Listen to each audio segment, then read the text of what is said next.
Hey everyone, so welcome to the channel. For those who are new, I'm Sarah. I'm a 2:48 marathon runner who's trying to get the audacious goals of hitting 2:40 or as near to as possible marathon, and then also competing in my first Ironman, which I'm booked in for Copenhagen in August 2026. And with that, the goal is to get as near to 9 hours as possible. Temporary setback with a stress fracture to my femur, which isn't helping the situation. But in terms of where we are right now, so I'm allowed to swim with a pool buoy, and I'm also allowed to do upper body gym work, which is great. So in terms of what I'm going to do this week, training wise, so it's Christmas time, so therefore I'll take a little bit of a break for a couple of days. But otherwise we've got Monday, Tuesday, Wednesday normal training, Thursday, Friday, Christmas and Boxing Day, and then Saturday, Sunday I'll be back in the pool, all being well. So London today, got a conference to go to for work, and then also after that a DEXA scan. So I've had my breakfast and then I'm not allowed to eat for the rest of the day, and I think that's the worst thing. Oh, I didn't know that. Yeah, you're not allowed to eat like 4 hours before, which is why having a 5 o'clock DEXA scan really sucks. Guess we haven't really spoken about RED-S, have we? No. In terms of what it is, and essentially what it is it's relative energy deficiency syndrome, or in sport. And I was diagnosed with it in February this year from the doctors. I sort of went there myself and said I think I have RED-S, because I had always I'd known about this, and the female athlete triad, as it was called before, it was changed to being RED-S, and essentially it was changed to RED-S because they realised that it wasn't just women it affected, and it was blokes as well. And there's various symptoms for blokes that they sort of knew, or scientists knew, that with females it was losing your menstrual cycle. Menstruation, is that a word? Menstruation is a word, but menstrual cycle is what menstrual cycle. Yeah. So losing your menstrual cycle. It's not a menstrual. But I now think we should refer it to as a menstrual. Losing the menstrual cycle. Nobody wants to lose a menstrual. Which is why Sarah's having to eat M&Ms instead, because she can't find her minstrels.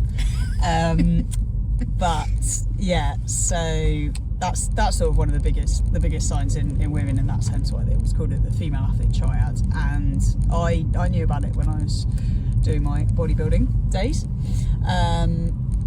but wrongly or rightly, definitely wrongly, I always thought because I was on the pill that I had my period, and then it turned out that isn't a period, that's a withdrawal bleed. And I found out about it from a podcast, interestingly from a very bro science male dominated podcast, thank you Chris Williamson, Modern Wisdom, and that was probably 2 years ago that I found that out, maybe a year ago, and went, ooh, maybe I better stop taking the pill, just in case this is like I could be at risk of this, and in case this is an issue.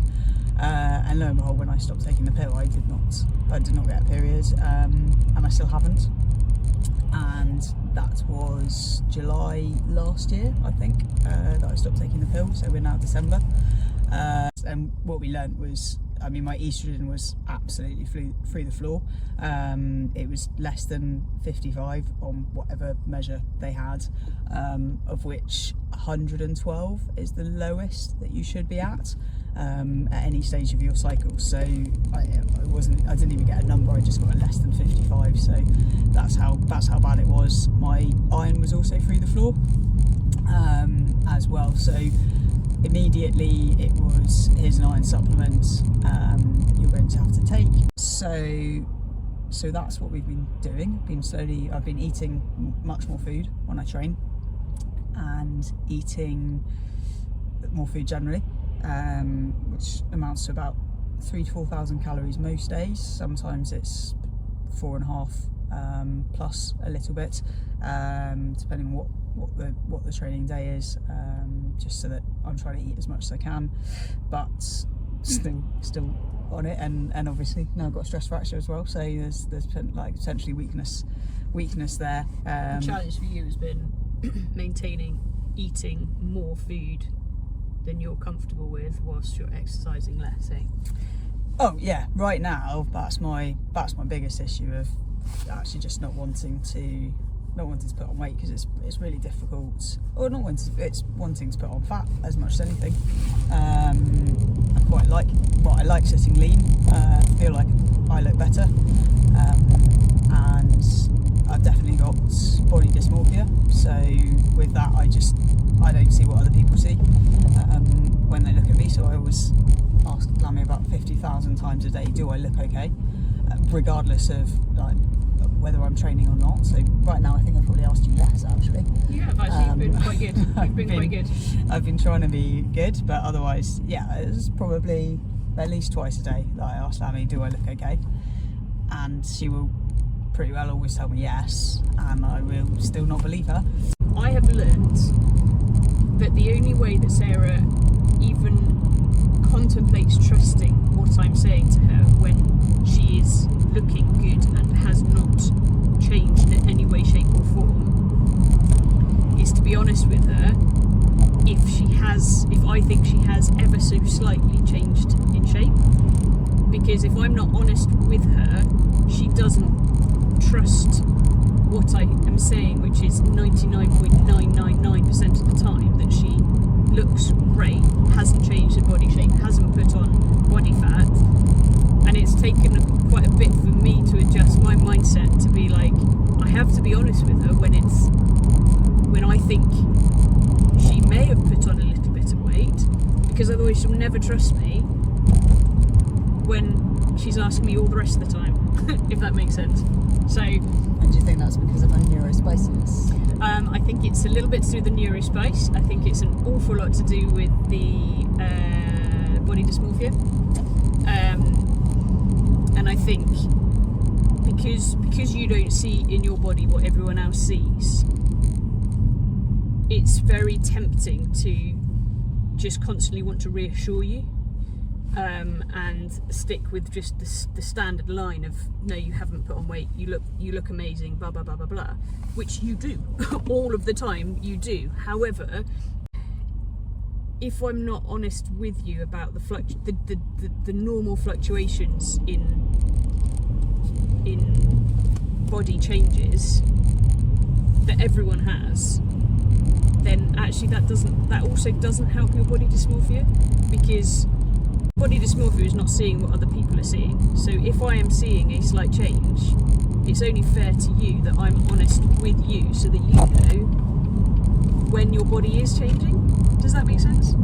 Yeah, no, I think you are right, and I also, I've always had it. I think what's important to point out with your DEXA scan though is that it's the lack of estrogen that is dangerous for your bone density, which, because you've been primarily on the pill, even if you were in Red S whilst on the pill, that hopefully has protected your bones from the full effects of Red S on your bone density. And that's obviously the bit that's quite critical, and that's obviously what we're hoping to find out from your scan today. Hello. So this week we have had a strong week in terms of test results. So in terms of DEXA scan wise, T-score and Z-score, which Z-score is comparing females 37 rather, and Caucasian, and then T-score is females in their 30s, and I'm at 0.4 for the T-score and 0.5 for the Z-score, which I think 0 is the benchmark, so then to be above it means like you're above. So thumbs up to playing sport as a child and lifting weights in my 20s and generally being pretty active. The concern was sort of in terms of osteoarthritis or osteopenia, which are -1.5 and -2.5. So that's good, first and foremost, and obviously that bodes well for future, in terms of it being like a better situation to be in, and not necessarily like not irreversible damage, bluntly. So it still doesn't mean that I'm in a good place right now. I know that I'm in red S, and I know that I need to get out of that and work on that. So that's very much the focus right now, but positive on those sorts of things. One of the things that I did at the same time as having the DEXA for my bones was also do a body fat. Now I spend a good few times a day asking Lammy about how do I look. It's always been an issue for me. I don't necessarily see what everyone else sees, and I don't see what everyone else sees. It's not I don't necessarily. I fundamentally don't, and therefore it's always been my concern, and probably bluntly part of the reason why I am in this situation is my concern for eating enough. There is a factor where I definitely haven't eaten enough accidentally, but part of it has also been that control and that focus myself.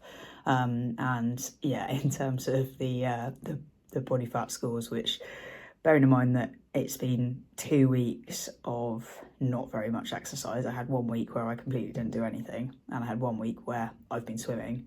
So you would say, okay, you're not going to have lost loads, but you'll probably have maybe lost something with it. It's not going to be masses, but my body fat percentage came back at 15.4%, which 15% is low. That's the point of being like too low, bluntly.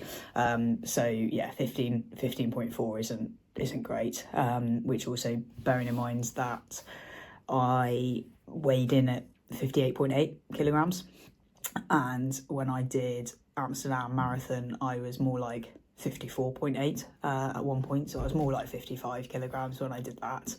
So it shows just how low I would have been, like competing a marathon only sort of 12 months ago, which the fact that I got around the marathon, I was probably bluntly sitting around like 11% then, which is way too low. Like that's bodybuilding level low, not run a marathon level low.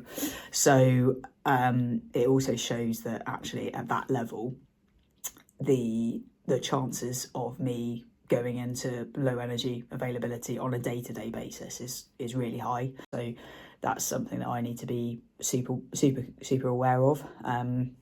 Yeah, like it could have been a lot worse, and I'm really happy with where things are. I think actually as well, sort of come away saying actually having the DEXA scan was a good thing for me for a body fat percentage, because it's made me realise that I am really lean, and therefore I can sort of have a bit more confidence in myself of actually, no, like you do look really good, or you do look muscular, strong, and not fat. You're not fat fundamentally, you really aren't. And even, to be honest, if I put on a couple of kilograms now, I still wouldn't, I'm not going to exactly be a really high body fat percentage. I'm still going to be low, and I'm still going to be lean. So actually I just need to really concentrate on getting that recovery and things. And the biggest thing right now is trying to get out of low energy availability and get that going, so that hopefully 6 weeks is all it's going to take for the stress fracture to heal, and then the rehab starts, and the work really starts in terms of